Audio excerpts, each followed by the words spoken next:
What's up, man? We back with another recap/rant, and today we talking about the Week 16 matchup between the Atlanta Falcons and the Giants. Yes, if y'all see me looking over here, that's the stat sheet right here. 34-7, the Falcons 34, the Giants 7. Let's go with the first blowout of the season, and it's about time, man. Kirk Cousins got benched. Michael Penix came in. He looked amazing. So let's freaking go. Let's get into it, man. First of all, like I told y'all, the first blowout of the season, I believe the third most points we had the entire season. We had 38 before, 36, and now we have 34. 34-7, man. At home. That is such a great feeling, and everybody got a chance to touch the ball. That's what I like to see, man. Bijan got the ball. Mooney, the new dude. I actually heard we had him since 2023 or something like that. But anyway, let's get into it, man. Let's go with the stats. Michael Penix Jr., number 9, 18 for 27, 202, 0 touchdowns. He did have 0 touchdowns, but he had an interception. But if y'all watch the game, Kyle Pitts dropped the dang ball, and it just flew magically into the defender's hands. But Michael Penix, his accuracy, his freaking spiral is so clean. I never seen it seemed like the laces. It was so clean, like the laces seemed like they just stayed. Like I don't know how to explain it. Like the laces just seemed like they was like the ball wasn't even moving. It was so tight that it seemed like it just floated across like this. It was so clean, man. So anyway, good stuff. Glad to see Michael Penix Jr. win his debut and to have the biggest blowout of the entire season. So Bijan Robinson. So Michael Penix threw the ball 27 times. Bijan Robinson carried 22 times. Tyler Algier carried 11 times. So I love to see that. And Michael Penix actually ran 4 times. So good stuff, man. So Bijan was 22 for carries, 94 yards, 2 touchdowns. Tyler Algier was 11 for 22. Ray McLeod was 1 for 8. So good stuff on that, man. That's what I like to see. The defense, everybody and mama did what they needed to do, man. I'm just so glad that we was able to finally utilize the talent on offense and on defense. We wasn't forcing the ball. We wasn't calling plays to water down Michael Penix. We was actually just trying to compliment him. We did everything we were supposed to do. And now y'all probably like, oh, it's the Giants, man. They was 2-12, 2-11 or whatever. Did y'all see what we did against the freaking Raiders last week? It was absolute trash. We barely won that game. So the fact that we can blow somebody out like we're supposed to. And the thing is, only thing I do not like about this game, we was blowing them out. I believe it was the same score at the end of the third quarter. And the whole fourth quarter, we just ran the clock out. I'm not a fan. As a person that's at the game, I want to see us completely dominate somebody, man. Let this rookie come in. Let him do what he need to do. Call some crazy plays. But I guess they don't want people to get hurt. But if I'm in this position as a coach, and thinking about it, I'm in the hot seat, I bench my quarterback, I'm in the hot seat, and I have a chance to continuously blow somebody out, I'm going to do it. Straight up. This ain't little league, you know what I'm saying? This ain't church league. This is the NFL. I'm having my guy out there. I'm making sure he is comfortable as possible, and I'm going at these dudes. Now, I'm not trying to make it like the Super Bowl or whatever, you know what I'm saying? Whatever. But I'm saying, if I have a chance, if I'm in the red zone, if I'm getting the ball, good field position, bro, we trying to score touchdowns. We trying to blow these guys out. I'm trying to make a statement. That's the only thing I do not like about this game, that we had an opportunity to score more points. Even though it was 34-7, we could have had at least 50-some points this game. So next time when we're in that position, just keep going, man. Let that man get his first touchdown. I was trying to record that for y'all. First of all, I also didn't like they did not introduce the offense of starting this game. So I was about to record that for y'all so I can have it on YouTube. Michael Penix Jr. comes out the tunnel for the first time. They didn't do that. They announced the defense. I tried to record him getting the first touchdown. Drake London freaking dropped the dang ball. The next time, Kyle Pitts doing the freaking OCM in your impersonation, bro, and coughing the dang ball up. If y'all get that reference, yo, OCM in your, his celebration used to be that when he used to get a sack. I used to love it. Good stuff. But anyway, that's the only thing I don't like, man. We could have scored so much more points, man. I'm one of those dudes that like blow these guys out. I feel like the last time we had that, I think we did skunk the Giants out before back in the day, but I believe it was the Jaguars. It was like 54 to something. It was Tampa Bay one time a long time ago, but we haven't really blown teams out in years. So the fact that we did it, it feels good to me. But I guess I got spoiled since I haven't seen it in so long that I'm like, oh shoot, let's keep going. Let's keep running up the score. Let's show everybody that we're not a trash team. We just been doing trash things. You know what I'm saying? We not bad. We just haven't been putting our best foot forward. We haven't been executing. We haven't been doing what we needed to do. But now that the defense, but Jesse Bates getting pick sixes, like come on now, Jesse Bates. That's what I'm talking about, man. Jesse Bates, Matthew Judon getting sacks. He getting picks. That's what I'm talking about. We getting sacks out here. Speaking of that, man, let's get into it. Darnell Mooney had 5 receptions, 82 yards. My bad. 5 receptions, 82 yards. Drake London had 5 for 59. Ray McLeod had 3 for 19.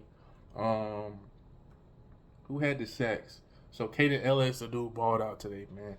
Caden Ellis had a sack. I don't know. Evan Katie had a sack. They call him AJ Evan Katie. I don't know. Maybe the commentator messed up. He had a sack. Matthew Juna had a sack. He had a pick. The dude balled out. So good stuff to the defense today. The special teams, we almost had a block this game as well, but we didn't get one. Cardell Hodge is playing great on special teams. It'll be nice if they mix him up as well on the offense.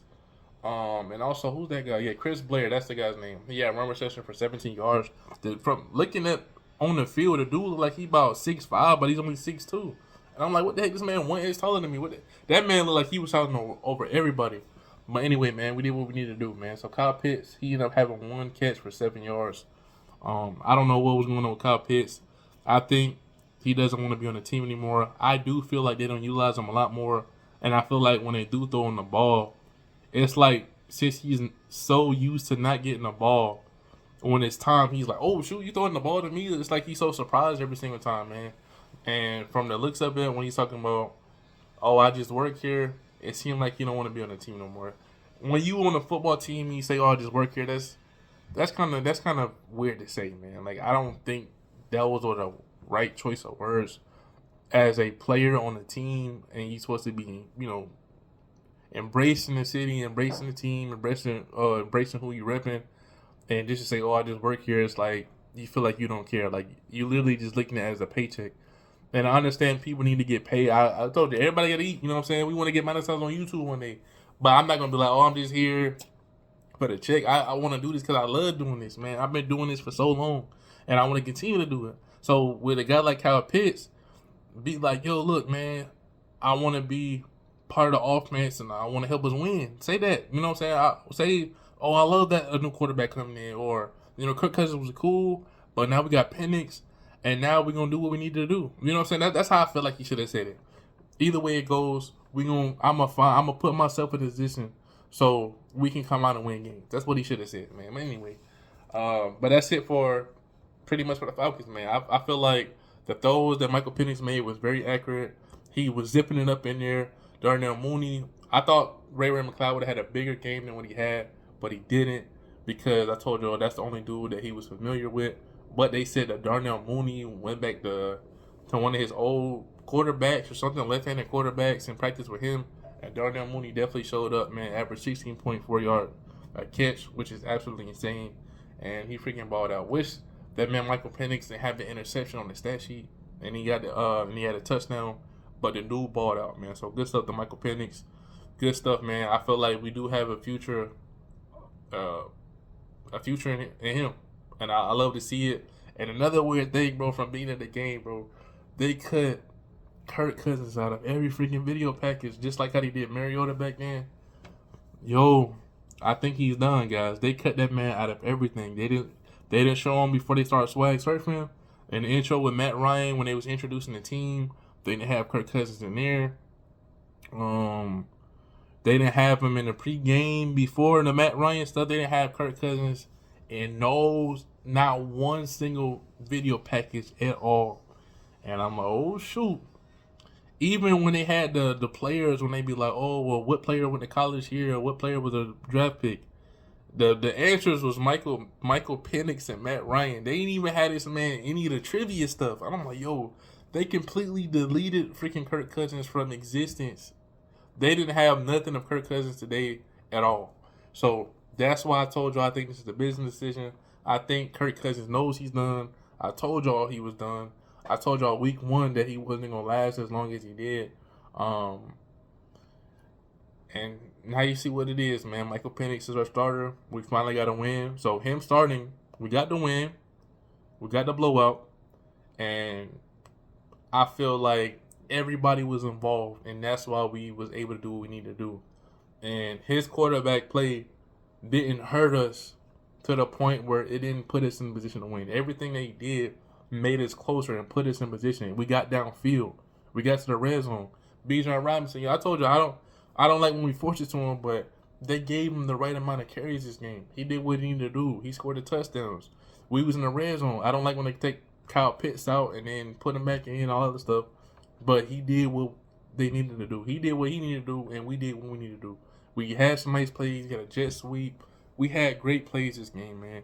We spread the ball around. Defense was consistent. The offense was consistent.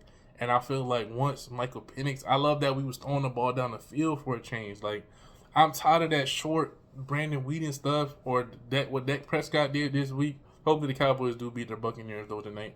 But all that weak stuff, man, as a fan of the NFL, do you know how boring it is to see at the time, running back, 2 yards, get down. Screenplay, get down. Let me do a screenplay to a wide receiver. Every single drive, man. It was so freaking, like, boring, even from an entertainment. Like, it's not even like we won winning games, and it wasn't even entertaining to watch. That's how bad it was. Like, it was freaking trash, man. So, anyway, glad we won this game. We almost got the flea flicker right on the first play. It wasn't a flea flicker, but it was a play action to Bijan. So I did call that. And a good gameplay, good stuff. Hopefully we can keep it up next week. I believe. Do we play Commanders next week? Or is that the week after? Anyway, I think we play the Commanders. And the Commanders came back and won and beat the Eagles, man. So we'll see how that goes. So y'all like, subscribe, all of the stuff, man. Let me know what y'all think. Do y'all think Kirk Cousins is going to ever play for us again or not? Do you think he's going to come back? I honestly think the fact that it deleted him from every single video package, Kirk Cousins is done. It's talk that they said that they're going to release him and stuff like that. But Kirk, I don't like that you came in and broke Matt Ryan's record, and then after that you completely went downhill, especially when he's never accomplished anything more than Matt. I hate that he has that record right now. But I'm not hating on him, but it doesn't sit well with me because it's like, he's not a Falcons legend.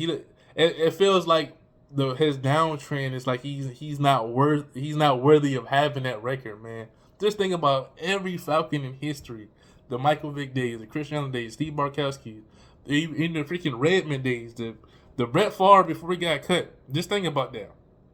Kirk Cousins has the most passing yards in one game in Falcon history, and this dude got benched. So hopefully Michael Penix can break that this season. Hopefully we can get into the playoffs. He can do what he needs to do. But other than that, man, I like it. I'm happy. I'm glad. I was excited coming to this game, and I'm not disappointed. The only thing I don't like is we should have been able to score more points. I wanted to see him being called out of the tunnel so he can have that moment, and I wanted to see him get that touchdown. I wanted to record it for y'all, man, so I can have that and upload it and have something special. I was going to record him coming out the tunnel, and I was going to record him getting his first touchdown. But I was like, yo, they selling, man. They don't want me to get the content out. They don't want me to have this man moment. I wanted to be a part of history. Back in 08, you know what I'm saying? We barely was being introduced to camera phones. I think the dang iPhone came out in 06 or something. We barely had any of that crazy technology. Now that we have it, I was going to be right there recording that thing. So, anyway, man, like, subscribe, all that stuff. Let me know what y'all think.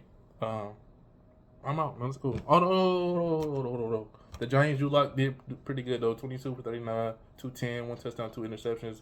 So did Jesse Bates, Matthew Judon, Tyron Tracy, 7 carries, 26 yards. Singletary, Slayton, Malik Neighbors. I thought we actually shut down Malik Neighbors. The man did a really good job. Hyatt, I thought they would have probably used him a lot more, but they didn't. The Giants, who had got that pick? Some dude named Cordell Flott. So anyway, by the way, Younghoe Koo was hurt this game, and that dude Patterson stepped up. He missed the field goal. He made a field goal. And on defense, like I said, shout out to D. Alford, Mike Hughes, AJ Terrell, all those guys in the backfield. Justin Simmons, Jesse Bates, Kevin King. He got some more PT this game. Natron Brooks on the freaking special teams. Clark Phillips, Aurora. Glad to see Aurora actually playing. That man D'Angelo Malone, I feel like he's a hidden gem. So anyway, That's it. Even Drake London. What the heck Drake London stats doing on defense? I guess he was. Oh yeah, he was the one that got a penalty. He got hurt and stuff like that. Anyway, I'm out. Yeah.